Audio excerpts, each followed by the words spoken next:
How to not get banned from your Amazon account. Now, if you don't want to get banned from Amazon account, first of all, you should know about their policies and rules about their Amazon account.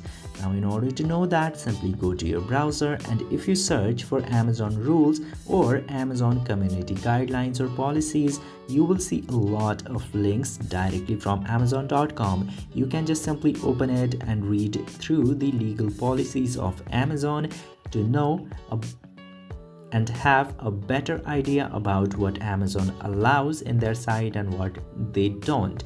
Then, after knowing what they do and do not allow in their site, you just simply need to follow the rules, and after following the rules, you would just be fine in the Amazon and you will not get banned.